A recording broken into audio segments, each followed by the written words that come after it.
Welcome to episode 68 of Lucretius Today. I'm your host Cassius, and together with my panelists from the EpicureanFriends.com forum, we'll walk you through the 6 books of Lucretius's poem and discuss how Epicurean philosophy can apply to you today. We encourage you to study Epicurus for yourself, and we suggest the best place to start is the book Epicurus and His Philosophy by Canadian professor Norman DeWitt. For anyone not familiar with our podcast, please check back to episode 1 for a discussion of our goals and our ground rules. If you have any question about those, please be sure to contact us at EpicureanFriends.com for more information.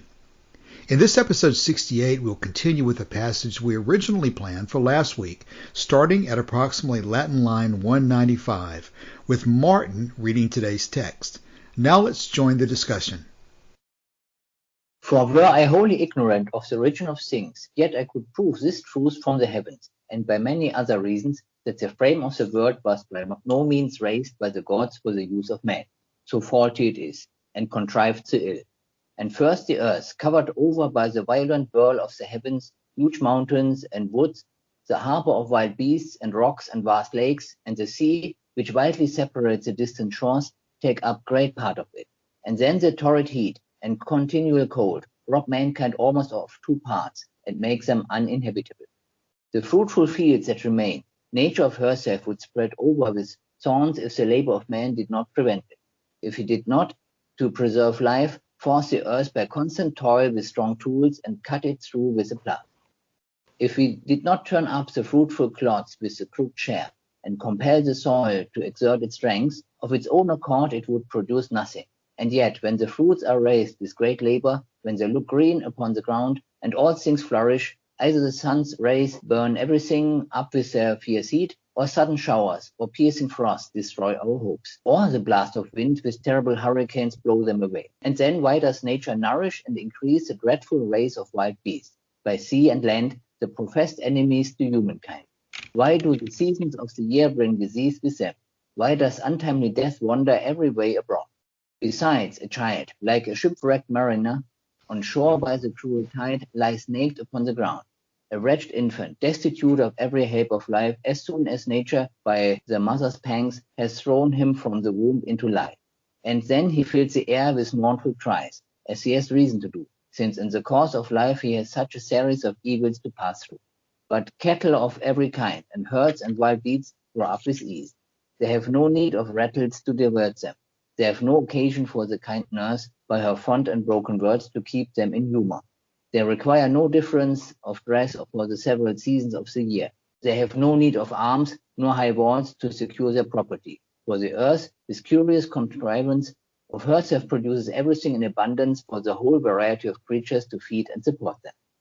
Okay, thank you for reading that, Martin. Our text today is a little bit shorter than normal, but Lucretius after this turns to a different subject. And so probably today, let's just go through this part of the material and discuss the overall argument that's been made up to this point about the earth not being supernaturally created for the benefit of men or for any other reason before we move on to the next topic for next week, and maybe go back and cover some of the issues that might not have been touched on last week as well. But first, we can just go through this text sentence by sentence and make sure we get the most out of it. So the argument today focuses on nobody in their right mind should suggest that the earth was made for the benefit of mankind because it's screwed up, it's faulty as it is, and contrived so ill for the purpose.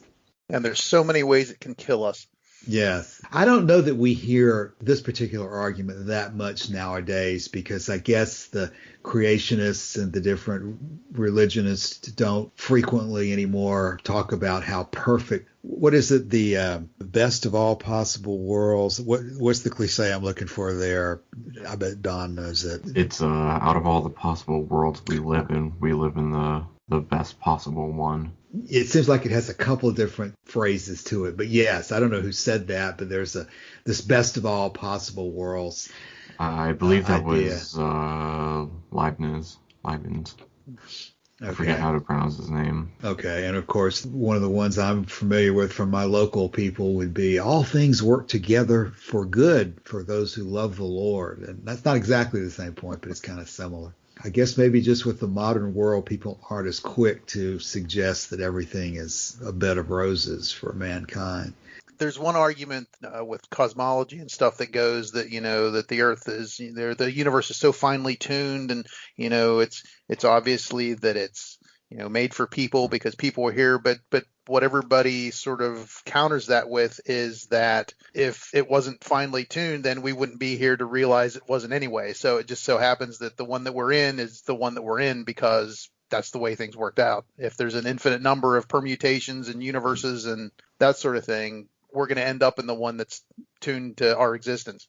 I had one of my friends hit me with that one within the last week or so. Their version of it was that, of course, the solar system is set up so precisely that if the path and the orbit of the Earth were slightly higher or lower from the sun, there'd be no way for life to survive. And just the precise balance of everything just obviously shows you that it was set up by a divine creator for purposes of our being alive here on the Earth.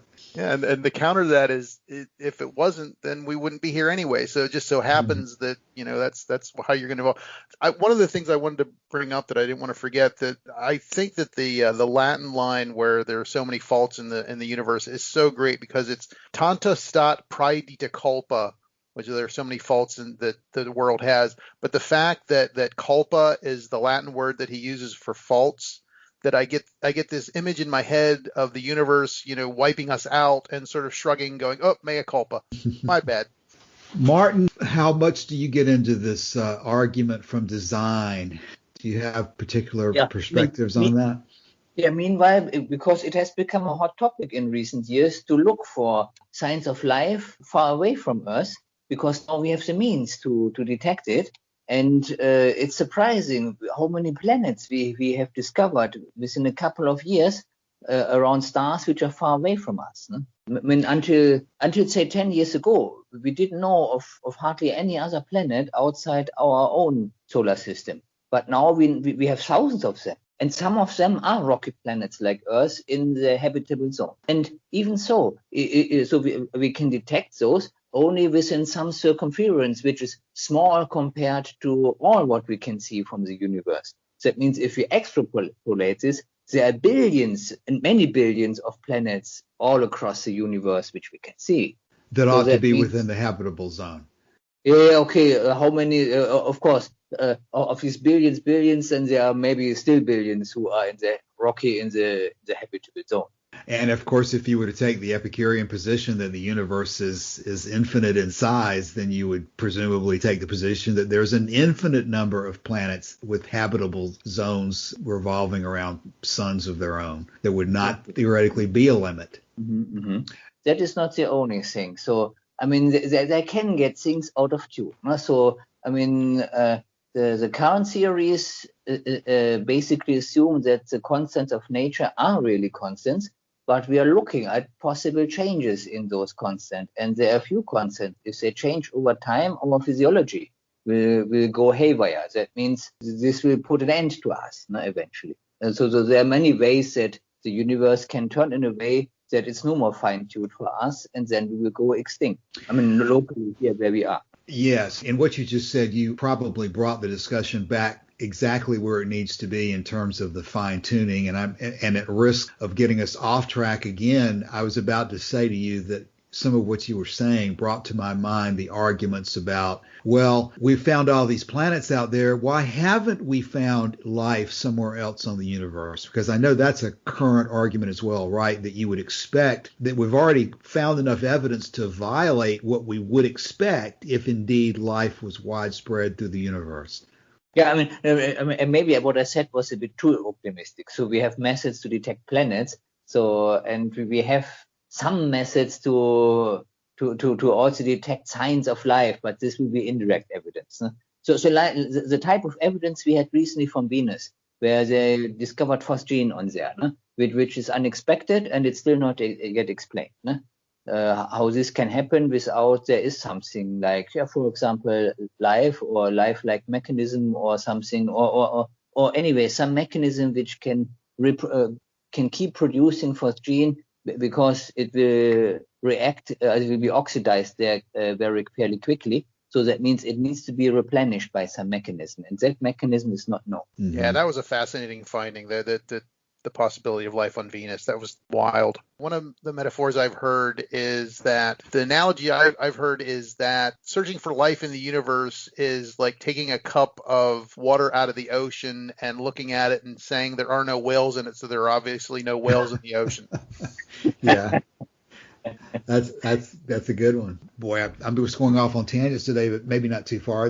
As we're recording this today, I know one of the things that's in the news is that we've been flying that helicopter on Mars for the first time over the last couple of weeks. And even though that's not directly related to life, to me, that's something that I really didn't envision in the past. Is you're always told that the atmosphere on Mars is so thin and so forth, but apparently it's not so thin that you can't get a helicopter to work if you make the blades large enough. The weight is smaller, so that means in a thinner atmosphere, you have a better chance to lift things because they're not as heavy as they're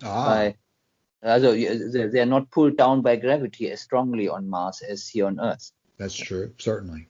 Yeah, to sort of pull it back to the text that we were talking about, I thought it was interesting that Lucretius talks specifically about how hard it is to grow crops and how the wind blows away your seeds and how it's so hard that even in the Judeo-Christian tradition that there had to have been a Garden of Eden at the beginning to make life possible, and then once things went awry, humans were kicked out of the Garden of Eden, and then life became harder and they had to sow their crops and that sort of thing. That even within that tradition, there had to have been some special place that was set aside that would made life possible. And then once you're thrown out, then the universe is trying to kill you again. I suppose when you're making a religion, that fantasy about how the labor could be a lot easier makes for a good story. There you go. Exactly. Well put. The inner tropical areas are a bit like that, at least with food. There's ample of food year round. So in virgin forest, you will not starve. No? So and also on Pacific Islands, people had easy life. No? But of course, there were other threats there. No? So on the Pacific Islands, it's certainly the hurricanes, which were dangerous. And in mainland areas, like Thailand, diseases were then possibly killing people, but it would normally not happen that people would starve here because there was always something you can eat. No? And even in the temperate rainforest, when I went there 2 years ago, in the remainders of this in Western Canada, you also have there plenty of food, no? So that means, but there, of course, you will have the pronounced season, a winter season, so then people could theoretically starve to death if they didn't keep enough food. No? Yeah, I should have gone back and read some of the research that I've looked at before, but I have a recollection that whenever humans moved from a hunter-gatherer lifestyle to a more sedentary farming lifestyle, that it was not necessarily a boon, that there were other reasons that they decided to plant crops and do a sedentary lifestyle because life wasn't necessarily as hard as people think it is from a hunter-gatherer perspective. Is it dependent probably in what areas they were? No? So exactly. The first side, they would be away from the virgin forest. So in less favorable areas, then agriculture would be the better choice. No? And even without that particular pressure, eventually, even in the people living in the virgin forests started to agriculture. They would burn down a plot of land. They even developed a method that they use this burning down to use this to fertilize the soil and then grow the crops for several years until they would move on. But certainly outside those favorable areas, it would, in many of these outside areas, it would be almost a necessity. On the other hand, if you look at the opposite, Greenland, so there the Eskimos, they basically still survive as hunter-gatherers because under that cold conditions there, agriculture is not possible. Yeah, the Eskimo examples are really interesting. Just show the extreme of the difference from the tropical area you're talking about. No crops at all up there. Yeah, one of the novels that I remember reading years ago now was Ishmael by, I believe, Daniel Quinn. I don't know that anybody's ever read that one, but it talks about the moving from a hunter-gatherer to a sedentary lifestyle and the benefits that came from the earlier lifestyle and closer to nature and all that sort of thing. It was an interesting book. It was actually narrated by a talking gorilla, so that gives you some idea of the fantastical nature of it. But it was an interesting read. Well, I seem to remember that there may have been some earlier sections in Lucretius here about how when the earth was younger, things grew up more easily. But at least here in this section, he's making the point that even when the earth was younger, he's not carving out an exception for there being a Garden of Eden type of time period Right. here. He's talking about it's been that way forever, basically. Around Lucretius' time, basically the Mediterranean was already devastated by an ecological catastrophe. So the forest which used to be there largely had been replaced by what he calls here these thorny bushes. And so if they had not cut down lots of that forest, it would not have become that bad. Exactly. And I don't know whether you wanted to talk about the second paragraph yet or not, but I thought it was interesting that he sort of brings in the fact that animals don't need a lot of nurturing and a lot of upkeep with their children and stuff because the nature provides what they need, and whereas people come into the world very helpless and need all the help they can get to grow up. Yeah, I was looking for a transition to move us to the second paragraph, and I thought the transition was going to be something about the first one is talking about how hard life is and how quickly death comes and so forth. But really, I think you're right, Don. The transition is not the period of life. Because I was thinking maybe he was going to just discuss babies versus older animals, but it's really the contrast is between the rest of the animal kingdom and men and humans. Exactly. Right? Yeah.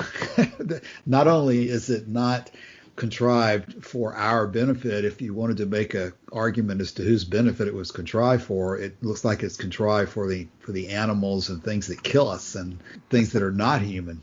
Exactly.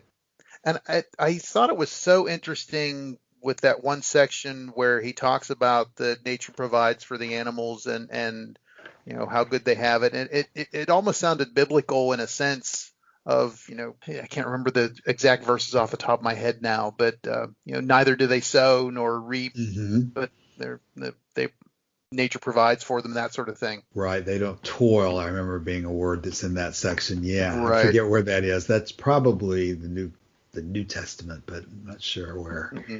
Yes, it's in the New Testament, definitely.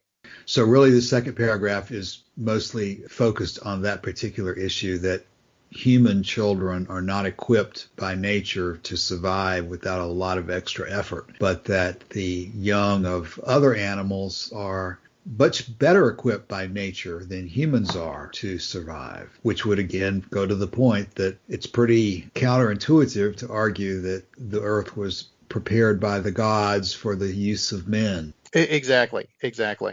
I just double checked one of the footnotes in Matthew chapter 6, verses 28 to 29 in the King James Version. Okay, great. Did you find that on the Stallings or which? I did, as a matter of fact, yeah. I'm going to have to get my copy of Stallings out then if it's got footnotes like that. I was looking at my Martin Ferguson Smith this morning thinking that would be what I would refer to. But it really did strike me whenever I was reading it, and before I even looked at the footnote, I was like, well, that sounds awfully familiar. But interesting how those ideas echo. If it's in Matthew, it should also be in Luke, no? Good question. Not necessarily in the other two, but normally, if I remember it right, what is in... how was it? Yeah, it should be possible be in Luke as well. Yeah, so it's interesting to think about the time sequence involved in that, because Lucretius was writing in about, 50 BC or so. Mm-hmm. So we can claim precedence in time for Lucretius here as opposed to that. But I'm sure that's a common argument people make. Mm-hmm. Well, that pretty much takes us to the end of this text today. So for the remainder of our time today, let's go back and before we switch arguments, because from here, Lucretius is going to go back into the argument that the world is eventually going to be destroyed, and he's going to carry that on at considerable length about how things that come together are eventually going to be destroyed, and taking that to its logical conclusion, I guess that would include humans and our souls as well. But let's go back and see if there's any other points we wanted to make about this argument we've been in for the last several weeks, that the world and the universe were not created supernaturally by the gods. And just to go ahead and get it out of the way, one of the things that I wanted to be sure to remember to bring up that we did not cover last week when we were talking about the argument that the gods didn't have any examples to go by when they created the universe.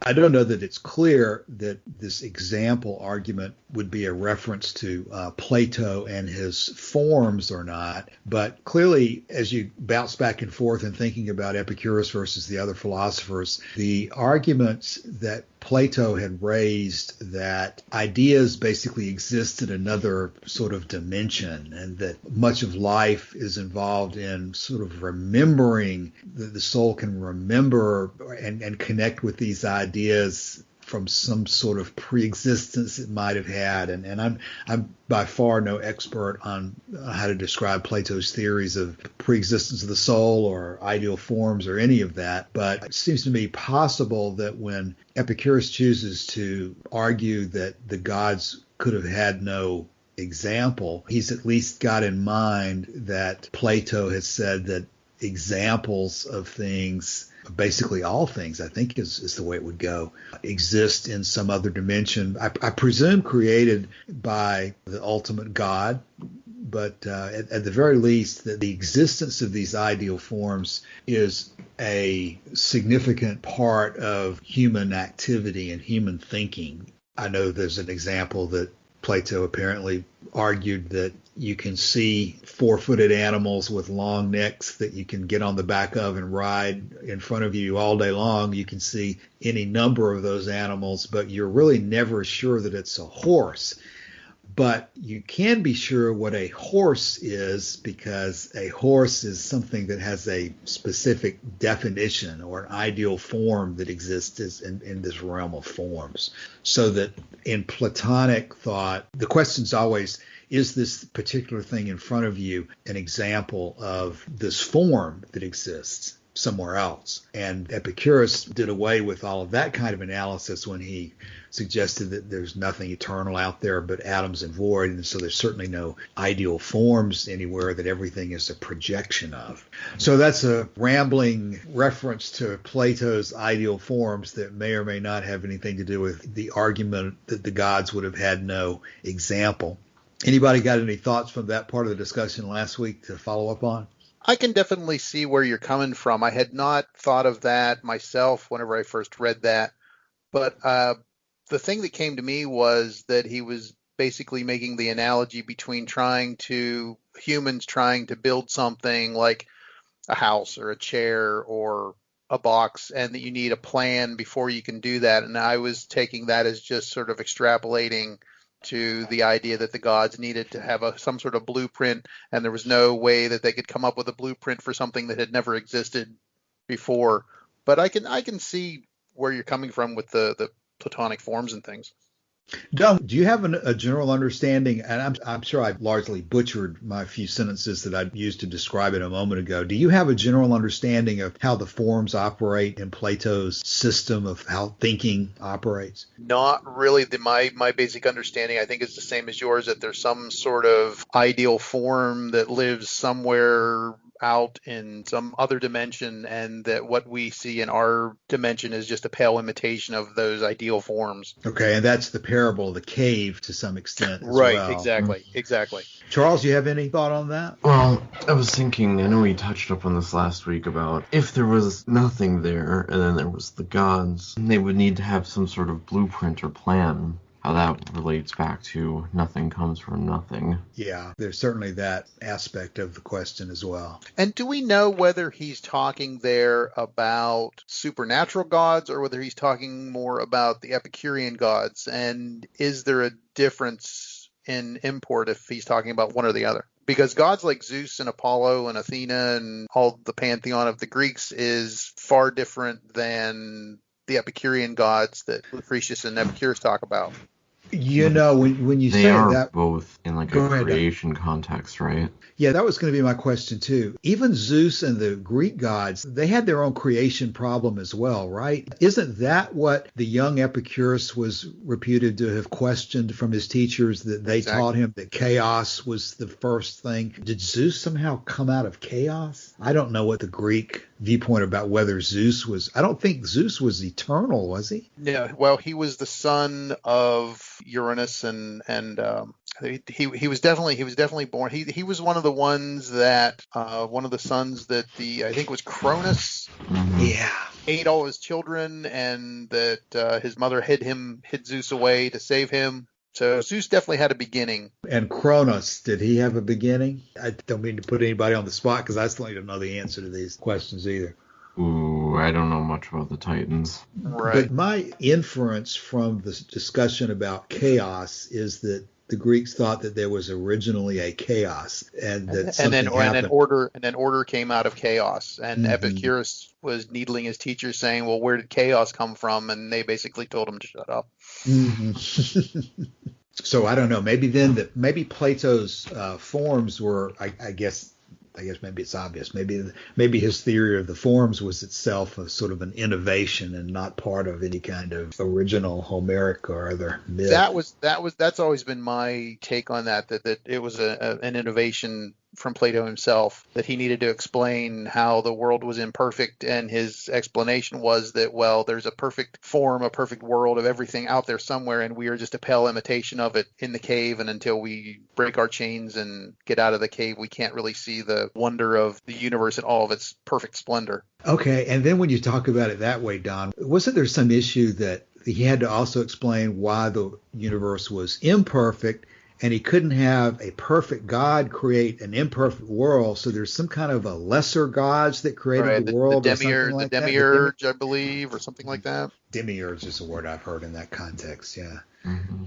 It certainly gets complicated when you have to try to come up with a sequence of events that you have no information about. Which is one of the selling points, at least for me, over the whole idea of atoms and the void, and this is just the way that the universe came about, and there is no ultimate purpose. It's random events that have given rise, and that sort of thing. If you try and impose perfection on imperfection, you get into the mental gymnastics that Plato did, and that sort of thing. The world is imperfect, but hey, it's all we got, so we can just deal with it. So where are we right now in book 5? We've gotten past the initial discussion of Epicurus deserves to be considered almost as a god, and we've started talking about, I'm looking at an outline from Smith. He says that the sequence is something about that the world will be destroyed sooner or later, and then the earth and heavenly bodies are not divine.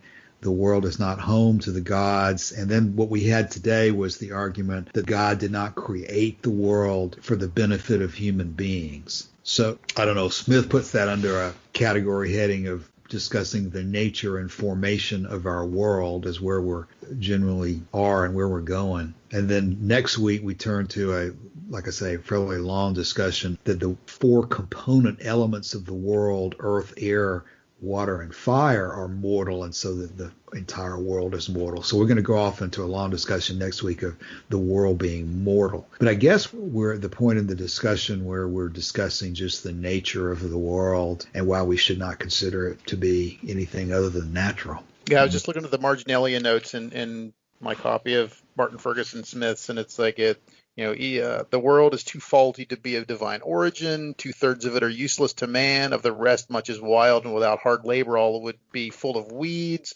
Look at the wild beasts. Look at disease, the helplessness of the child. So it's like it's just it's if you look at it with objective eyes, it's the world was not made for the benefit of human beings. Was there anything else out there from last week we wanted to cover? Because otherwise we'll just change topics and wait till next week to do that. I do think it's interesting, if you will indulge. I'd like to read those couple verses from the new internet. I think it's the New International Version from Matthew, that just line up so much with the ideas of that last paragraph that we're reading here today. And why do you worry about clothes? See how the flowers of the field grow. They do not labor or spin, yet I tell you that not even Solomon in all his splendor was dressed like one of these. If that is how God clothes the grass of the field, which is here today and tomorrow is thrown into the fire, will he not much more clothe you, you of little faith? So do not worry, saying, what shall we eat, or what shall we drink, or what shall we wear? For the pagans run after all these things, and your heavenly Father knows that you need them. I love the fact that he mentions the pagans in there. Yes. And of course, what does that bring to mind? But one of the themes that DeWitt mentions, he's always going back and forth talking about whether the Christian writings were to some extent inspired or related to the Epicurean arguments. I would certainly think this is a possibility here. Mm-hmm. Who was that? Did you say Matthew or Paul? Yes, Matthew. So that theoretically Matthew would have been familiar with the Greek, you don't even have to call him Epicurean, but just the general arguments here that the universe was not made for the benefit of man, and that this might be an example of early church wanting to respond to those arguments. Mm-hmm. Mm-hmm. Yeah, as you know, I'm not always a big fan of DeWitt's seeing Christianity around every Epicurean corner, but whenever it's this blatant, you have to say, yeah, there's a definite connection here, at least in either culturally or philosophically. Yeah. And Lucretius definitely came before the writing of Matthew. And of course, presumably what we're reading today is a reflection of what Epicurus had originally written somewhere in Own Nature. Exactly. So it would be 200 years of established argument here. Exactly. So that I guess you could relate that, just like I'm constantly looking for examples of where Epicurus may be responding to Plato or Aristotle or somewhere else. That section in Matthew could be a very explicit attempt to respond to an argument that was in the pagan literature that the early Christians were very familiar with. Mm-hmm. And it's without a doubt that the early Christians would have to respond to Epicurus and Epicurean philosophy because it was so widespread, and they were trying to convert people that had already been exposed to that earlier philosophy. So it's just like building churches on the old grounds of temples. It's sort of the same thing. Yeah, for somebody who is listening to the podcast and doesn't know some of the references we're talking about, I think DeWitt goes to his most extreme development of these arguments in his book called St. Paul and Epicurus. Have you read that one, Don?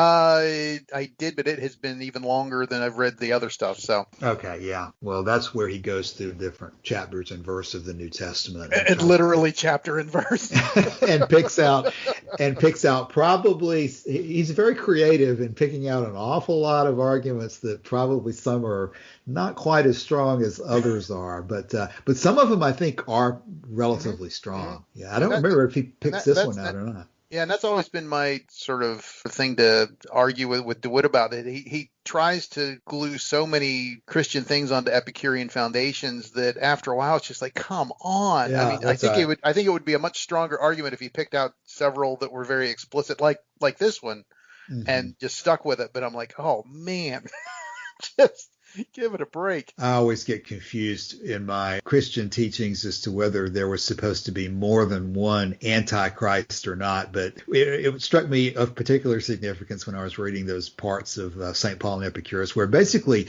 DeWitt asserts several instances where he thinks that they were labeling Epicurus to be either an Antichrist or the Antichrist due to the difference of his teachings. So somebody who's really into the Christian Antichrist material, I think, would find a lot of interesting stuff in what DeWitt wrote in that section of St. Paul and Epicurus. Okay, well, we really are kind of rambling now. As we begin to close for the day, does anyone have anything else they'd like to include in this podcast before we turn our attention next week to the destruction of the universe? Woohoo! Charles, any last words today? No. Martin, we haven't heard from you the last 10 minutes or so. Anything else from today? No, I'm done for today. Okay. And Don? I'm good. Okay. Well, I'm good too. I'll try to put this one together as quickly as possible, and we will get it published, and then we'll be back next week to take up the destruction of the world. So thanks, everybody, and we'll talk next week if we're still here. Yeah, exactly. Okay. Bye. Bye-bye. Thanks, everybody.